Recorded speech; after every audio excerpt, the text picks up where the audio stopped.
Hello everyone, ये आपकी class 6 की जो है सोशल साइंस की बुक है जिसका हम चैप्टर नंबर 6 कर रहे थे। ठीक है, हड़प्पन सिविलाइजेशन जो थी हमारी उसको हमने स्टार्ट कर रखा था। तो मैं आपको जो है पेज नंबर आज 97 से स्टार्ट करूंगी।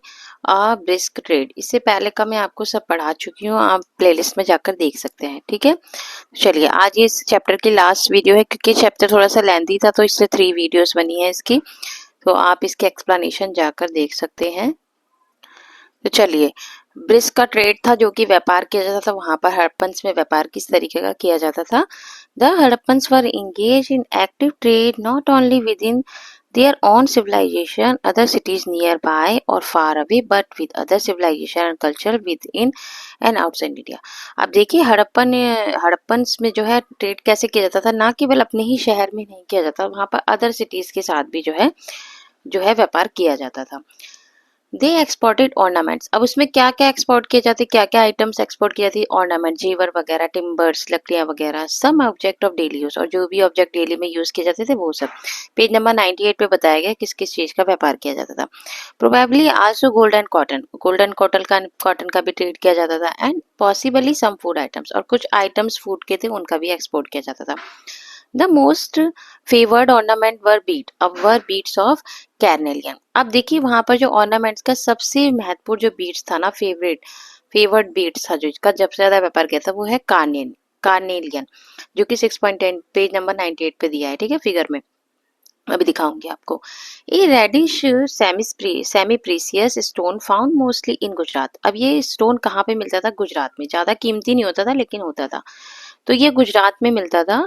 Harappan craft people develop special techniques of drill them so string could pass through them. अब उसको जेवर को कैसे बनाता, उसमें जो है होल किया जाता था ताकि जो है कोई भी धागा उसके अंदर डाल के उसे जेवर वगैरह बनाए जा सके।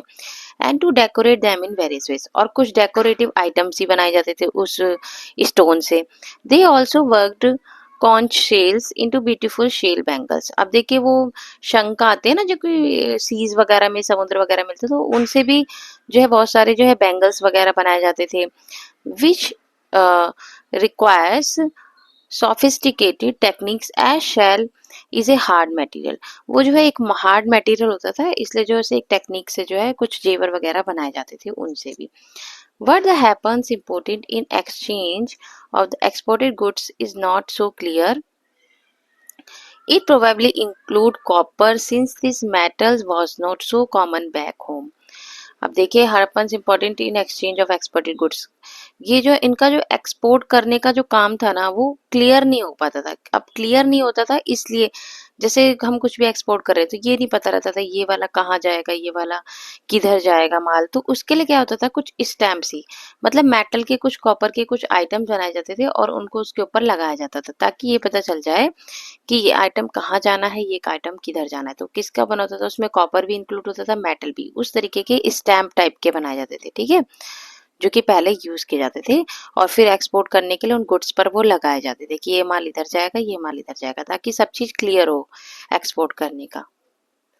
अब देखिए डोंट मिस आउट, ये सब क्वेश्चन है मैं आपकी जो है आपको ये जो है जैसे यहाँ पे लिखा है Harappan master to art of working coppers, मतलब इनके मास्टर थे वो लोग। A soft metal if tin is added to copper the resulting metals is bronze which is harder than copper, मतलब कॉपर वगैरह से बनाए जाते थे जो भी स्टैम्प वगैरह बनते थे। The Harappans use bronze to make tools, Harappan bronze का यूज करते थे टूल्स बनाने के लिए, पॉट्स बनाने के लिए, पेंट्स बनाने के लिए, एज वेल एज सी वो लेटर सम फिगरिन्स। ठीक है, अब देखिए ये सब जो बनाया, अब ये वो है, ये वाली फिगर किसकी है? हड़प्पन ऑफ बीट के है, कार्नेलियन जो कि बताया था, ये इस तरह के कार्नेलियन होते थे। इधर दिया है आइवरी कॉम्ब,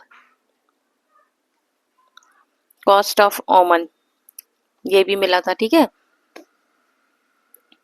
ये कॉम होती थी इस तरह का कॉम, मतलब वहाँ जो हम हेयर कॉम होता है ना हमारा, कंघा वगैरह हम करते हैं जिससे, वो इस तरीके का कॉम होता था पहले। ठीक है, उन्होंने बनाया था जो। To conduct such a trade they used land routes and rivers and the seas for more distance destination।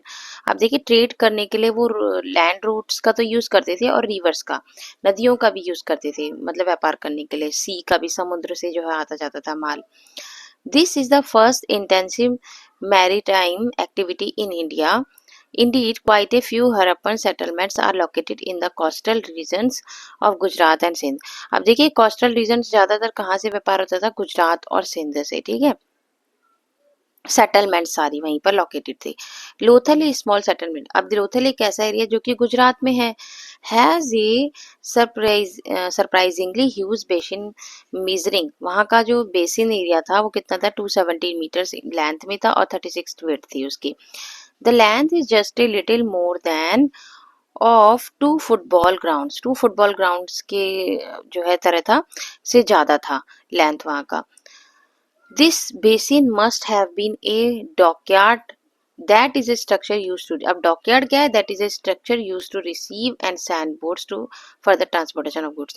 Dockyard ऐसी जगह है जहाँ पर जो है बोट्स के जरिए जो है वहाँ से बोट्स आती है और जाती थी, मतलब वहीं पर कभी ठहरती थी बोट्स, वहाँ से माल लगता था फिर वहाँ से जाता था, वो डॉकयार्ड होता है, ठीक है, वो एरिया जहाँ पर शिप आकर खड़ी भी होती हैं और फिर वहीं से जाती हैं वो गुड्स लेकर। Such elaborate trade requires traders to be able to identify their goods and also each other. This seems to have been a chief purpose of thousands of small seals. अब देखिए स्मॉल सील्स होते थे जो कि stamp type में use किया जाता था उसको, which have been excavated from many settlements.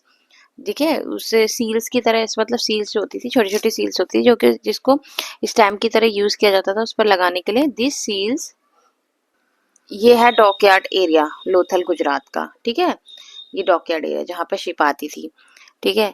अब यहाँ पर दिया है कि word generally made of steatite is soft, अब देखिए वो सील किसकी बनी होती थी? स्टीटाइट की, इज सॉफ्ट स्टोन की, that would be hard and throwing heating, जिसको जो हार्ड बनाया जाता था हीट करके, ठीक है। They measure only a few centimetres and generally depict animals figures with, और उस पर जो एनिमल्स की फिगर्स बनी होती थी। Above them a few signs that are a part of writing system, उस पर कुछ लिखा भी हुआ था, लिखा भी होता था, but that system the symbolic meaning of the animals figures are yet to be understand, उसी सिंबल से और एनिमल्स की फिगर से समझा जाता था कि ये कहाँ पर माल जाएगा या इस पर किस चीज की स्टैंप लगी है। What is certain is that somehow relate to trade activity, trade activities में इसका यूज किया जाता है, जैसे कि ये बने हुए, ठीक है। अब इस पे कुछ लिखा भी हुआ है और ये एनिमल की फिगर बनी है हर किसी पे, तो ये स्टैम्प्स वगैरह की तरह जो है यूज किया जाता था इसको। अब लेट अस एक्सप्लोर, इस क्वेश्चन को हम जो है क्वेश्चन आंसर वाली वीडियो से करेंगे। अब देखिए यहाँ लिखा है the leaves of the ancients, ancients की लीव्स क्या थी? जैसे आर्कियोलॉजिस्ट, अब यहाँ पे क्लियर नहीं हो रहा, थोड़ा सा मैं पढ़ रही हूँ। Archaeologist have unearthed many objects made and used by Harappans. अब देखिए किस तरह के ऑब्जेक्ट्स जो हड़प्पन्स के द्वारा यूज किए जाते थे। अब ये मिरर है, ठीक है, इस तरह का मिरर यूज किया था जो कि ब्रॉन्ज का बना होता है, ठीक है, और टेराकोटा पॉट का, बहुत ऑफ धोलावीरा, ये कहाँ मिलता है? धोलावीरा में। अब ये यूज क्या, नहीं सॉरी, ये तो मिरर है, ब्रॉन्ज का मिरर, दोनों ही कहाँ मिलते हैं? धोलावीरा में। और ये पॉट है टेराकोटा का, ठीक है। इसके बाद ये नीचे फिगर दी हुई है हमें, ये दी है हमें ए फ्यू स्टोन वेट्स दिए हैं, स्टोन्स दिए गए हैं, ब्रॉन्ज क्रिस्टल बोथ फॉर, ये भी दिया है, ठीक है, क्रिस्टल दिया गया है, ये भी धोलावीरा में मिलता है।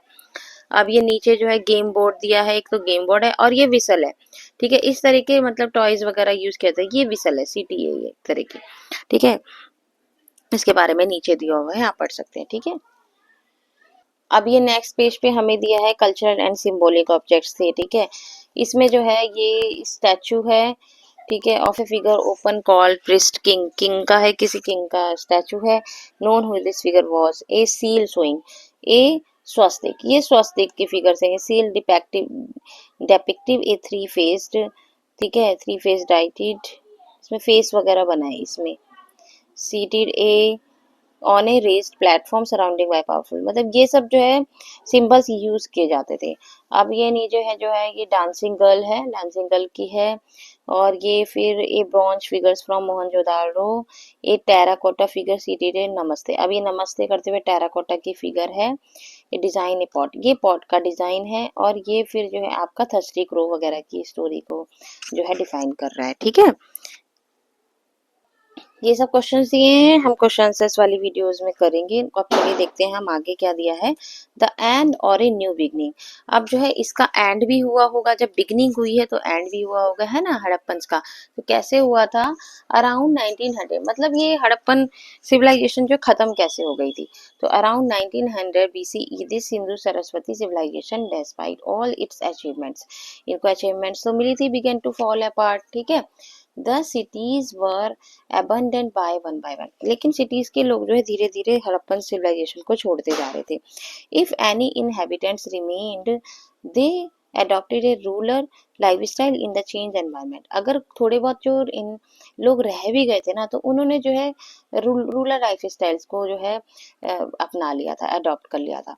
It appears that the earlier government or administration no longer existed।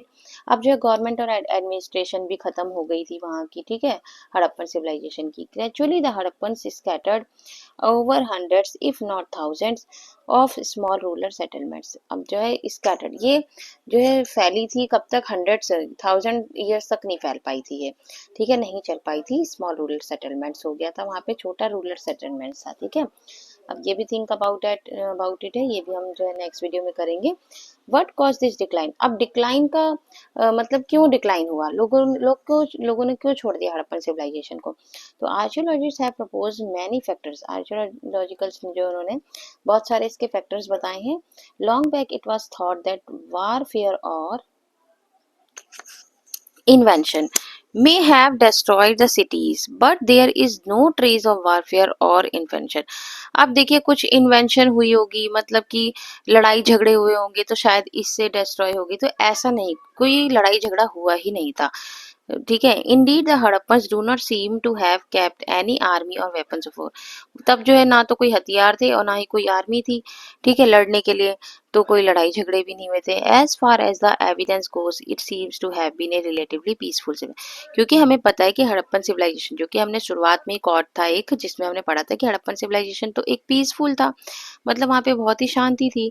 To factors are currently agreed upon. अब इस पर टू फैक्टर्स मिले हैं हमें कि फर्स्ट तो है क्लाइमेट चेंज, कि हो सकता है क्लाइमेट चेंज हो गया हो, which affected much of the world from 2200 BCE onward, causing reduce rainfall, मतलब बारिश कम होने लग गई थी। ड्रायर फेस, मतलब बहुत ही ज्यादा सूखा पड़ गया था, इससे भी वो छोड़ देंगे, है ना। This would made agriculture more difficult, जिससे एग्रीकल्चर करना डिफिकल्ट हो गया था। And could have reduce food supply too, और फूड की सप्लाई जो है वो बंद हो गई थी। Second reason is the Saraswati river. Saraswati river जो कि हमने पढ़ा था वो ड्राई हो गई थी उस टाइम पर। Suddenly cities there such as Kalibangan और बानावली वर अबेंडेंट। इससे क्या होता है, कालीबंगन और बानावली के लोग जो है वहां से चले गए थे हड़प्पन सिविलाइजेशन को छोड़कर।